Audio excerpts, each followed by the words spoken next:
Bé, el diumenge passat, el dia 22, a les 8 hora de Mauritània, a les 9 hora de Barcelona, jo vaig rebre una trucada dels companys que estaven a la caravana en aquests moments a Mauritània dient que 3 companys inicialment que semblava que havien estat segrestats. El que va passar és que ells anaven en ruta entre Nouadhibou i Nouakchott, que són les dues capitals principals de Mauritània. Doncs el vehicle que anava final, el vehicle escombra, que tanca la caravana, per emissora de ràdio va començar a cridar alto, alto, alto, nos están disparando, i no es va sentir res més. Automàticament va girar cua el camió que estava davant seu, que estava a uns 300 o 400 metres, no va tardar més de 2, 3, 4 minuts en arribar, i va trobar-se el vehicle al mig de la carretera, buit, amb les portes obertes, les llums enceses, amb totes les pertinències de la gent a dintre, inclús els mòbils i tots, però sense les persones. I fins ara, en aquests moments, encara no sabem res i encara no tenim ni tan sols la reivindicació de quins són l'autoria dels segrestats. Vam estar un parell de dies a Nouakchott esperant notícies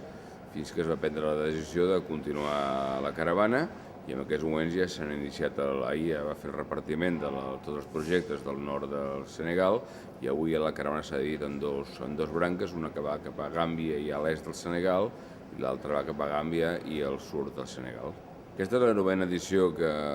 hem fet de la caravana solidària de l'Àfrica Occidental, i bàsicament la tasca que nosaltres fem és cobrir un buit que hem detectat amb el món de la cooperació, que és tot el tema del transport logístic del material. Per ONGs petites i mitjanes és molt complicat enviar els materials que necessiten pels seus projectes les contraparts a l'Àfrica, bàsicament no només per un tema de cost, que és un cost important, pensa que s'ha d'enviar o per avió o per contenidor en vaixell, o bé, però el més dificultós és a vegades tot el tema logístic i burocràtic de treure'ls del port. Llavors la caravana el que fa és facilitar el recollir el material de les ONGs de Catalunya per portar-se a les contraparts a Marroc, Mauritània, Senegal i Gàmbia. Vam començar l'any 2001 amb 3 ONGs i 5 projectes, i avui, 9 anys més tard, hi ha 35 ONGs de Catalunya amb 106 projectes, el qual demostra que efectivament té un sentit aquesta iniciativa de la caravana que cobreix un espai, un buit que ningú, cap administració, assumia a nivell del nostre país. La caravana forma part hi havia unes 30 persones aproximadament que baixaven amb els vehicles i 15 més que baixaven amb avió, que han baixat amb avió i esperaven a Senegal per fer el repartiment, per reforçar el repartiment a Senegal. I en concret les 3 persones segrestades que com bé sabeu són Alicia Gámez, Albert Vilalta i Roque Pascual. Les 3 són membres de la Junta, el Roque és el nostre vicepresident econòmic, l'Albert Vilalta era el responsable dels projectes de Mauritània i l'Alicia Gámez era el responsable dels projectes del Senegal. Per tant, són 3 persones,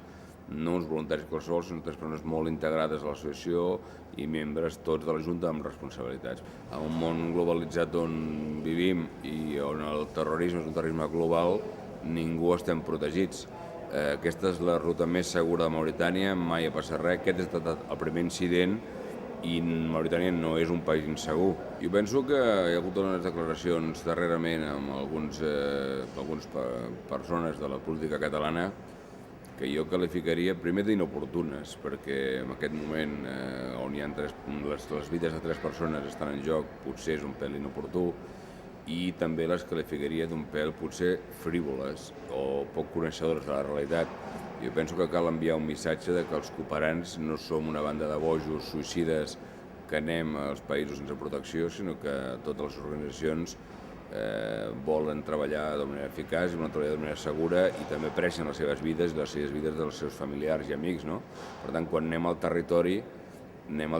ja coneixent el que fem i havent-ho estudiat prèviament. Normalment, on hi ha pobresa, sol haver-hi també inseguretat derivada de la pobresa. Nosaltres anem a pal·liar aquestes condicions de vida, però si només haguéssim treballat a llocs on no passa mai res, doncs no hi hauria cooperació a Gaza, no hi hauria cooperació a Palestina, no hi hauria cooperació al Líban, no hi hauria cooperació a Colòmbia, però segurament només cooperaríem amb Suècia o Noruega.